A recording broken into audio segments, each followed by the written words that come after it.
Kugira rero tushobore kuba abikimazi nagira ndabibutse yuko bidusaba kwitanga. Umwanya n'ikintu cyo gutanga kugira ngo dushobore kuba bikimazi. Uratanga umwanya kugira ngo ubere ikimazi abandi, kuko turiko turavuga yuko umuntu yoba w'ikimazi. Hari uwo kumva ngo yaba nari mfise amafaranga nobera ikimazi abandi, no yoba nari mfise inzu basi nobera ikimazi abandi nkaza ndabarara nkabuwa akamaro kuri bo kubera ndabaraje. Oyaye, urashobora kuba akamaro mu guha umwanya umuntu, ugaha umwanya mugenzawe ari mu bibazo, kumuha umwanya wo kumwumviriza. Uratanga umwanya, hanyuma uwutanze ukamwumviriza, ukamuraba, ukamutera intege muri uwo mwanya umuhaye. Ivyo biragira ikimazi cyane, ugasanga wagiriye akamaro uwundi mu gutanga umwanya wawe.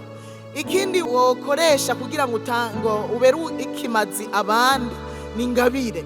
Hari ingabire twahawe, hari ingabire twashizwemwo. Izo ngabire tutazikoresheje ntidushobora kuba bikimazi. Hari ingabire, burya nta muntu numwe ari hano adafise icyo Imana yamushizemwo. Turafise ivy'Imana yadushizemwo bishobora kugirira ikimazi bake canke bikagirira ikimazi benshi. Ibi rero mvuze bake, nama nkunda kwiyumvira, hariho umuntu usanga ari umuntu ahambaye gose mwivuga butumwa ry'umuntu ku wundi, azi kubwira ubutumwa umuntu ku wundi cyane gose, abizi, abishobora cyane gusumba uko yohagarara hano ngo avuge ubutumwa bwiza. Ariko afatishije umuntu umwe bari babiri amubwira ubutumwa bwiza atamucarukana.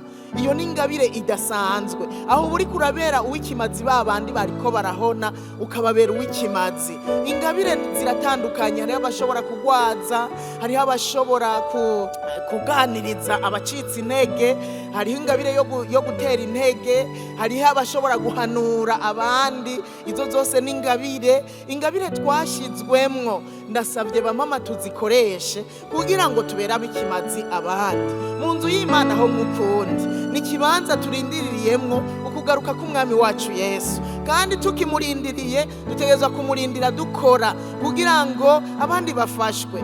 Usomye imucete Petero yanditse ca mbere igice ca 4 umurongo wa 10 havuga ngo ingabire twashizemwo tuzigaburiranire. Mu yandi majambo, ingabire yawe ikore mererwe neza, nanje iyanje ikore nawe umererwe neza. Ingabire twashizwemwo tuzigaburiranire, ndakuryeko nawe undyeko. Haleluya, haleluya.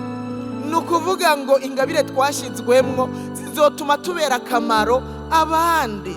None wiyumvire, uriko urazikoresha gute? Uriko ukoresha ingabire ziri muri wewe gute kugira ngo abandi bamererwe neza? Aho ntuzosanga umwanya wakujanye, uzosange washaje atacu ukoze, kandi hari ivy'Imana yabitse muri wewe, ishengero rikeneye, abagenzi bakeneye, wabiryamyeko. Urabe neza ivy'Imana yagushizemwo kuri kurabikoresha uno munsi. Urabe kuri kurabikoresha kugira ngo abandi bamererwe neza. Haleluya.